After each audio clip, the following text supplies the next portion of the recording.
Extra. Un extrait de La rivière sans repos de Gabriel Roy. Gabriel Roy n'a pas mené une vie très présente dans les médias et n'a pas fait de la question politique entre le Québec et le Canada une part importante de ses œuvres. Il y a une dimension politique au sens large dans les œuvres de Gabriel Roy, mais elle n'en a pas fait une part de ses œuvres comme on a chez Hubert Aquin, chez Ferron, Ducharme, chez toute une génération d'auteurs et d'autrices de son époque. Cependant, ici, dans La rivière sans repos vers la fin du roman, il y a ce très beau passage et très intéressant. Oups! Un petit passage fort politique. Au village de Fort-Chimau où se passe l'action, il y a une église protestante, une église catholique. Et on voit ça dans toutes les nouvelles, dans tous les textes, ça revient un peu partout. Le pasteur protestant décède. Son successeur était un tout autre homme. À peine arrivé, il fit à la poignée d'Esquimaux réunis au temple pour l'accueillir le plus curieux des sermons. On entrait en des temps nouveaux, dit-il. Les vieilles barrières que les hommes avaient érigées entre eux commençaient à tomber. Catholiques romains, anglicans, juifs, méthodistes et autres, tous étaient frères séparés et devaient tendre à ne plus faire qu'une seule et même famille. Les pauvres gens éberlués eurent infiniment de peine à saisir cette histoire, eux qui ne s'étaient jamais sentis séparés de personne. Mais ils prièrent de bon gré pour que prît fin la séparation, s'il était vrai qu'elle fût.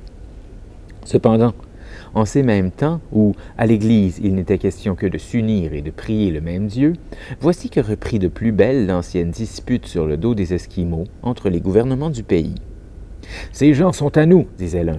Ils relèvent de notre autorité. »« Pas du tout, reprenait l'autre gouvernement. Ils sont sur notre territoire, ils sont à nous. » Il se trouva alors quelques mauvaises têtes esquimaudes pour soutenir qu'elles n'appartenaient qu'à elles-mêmes, et qu'on les laisse donc tranquilles à la fin. Il était toujours question de cette querelle au village des Blancs, et Elsa revenait de ses tournées de ménage, la tête brouillée à ne plus rien comprendre. Un jour, un vieux philosophe à la manière un peu narquoise des anciens Esquimaux, qu'elle rencontrait à l'occasion sur la grève et à qui elle demanda des explications, lui en fournit des plus étranges. « On a intérêt, dit-il, riant un peu, à ce que la chicane dure entre nos gouvernements. »« Mais pourquoi cela, grand-père? » Parce que chacun va nous donner plus que l'autre pour nous avoir de son côté. Elle réfléchit à cette curieuse situation. Oui, je vois. Mais pourquoi nous vouloir chacun de son côté? Qu'est-ce que ça peut leur donner? Ah, ça, dit le vieil homme, et il leva les bras au ciel. Parvenu à ce point, il se perdait dans des réflexions sans issue. Il considéra le lointain qui s'étendait à peu près vide d'humanité jusqu'aux glaces du pôle Nord.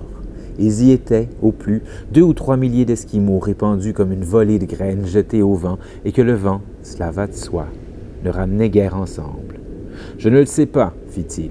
J'ai beau chercher, je ne vois pas pourquoi ils nous aiment tant, tout d'un coup. » C'est beau. Donc, vous avez une idée ici du style, au pas assez simple, donc style très classique, avec des belles images, le vent qui répand les Esquimaux, les Inuits, comme une volée de graines, et que le vent, cela va de soi, ne ramenait jamais guère ensemble. Et cette réflexion politique sur l'engouement des gouvernements québécois et canadiens pour revendiquer ces terres plutôt que laisser les gens s'autodéterminer. Bon, c'est une question qu'on n'a pas fini de régler. Donc, ce beau roman de 1970 a encore une grande actualité. Bonne lecture.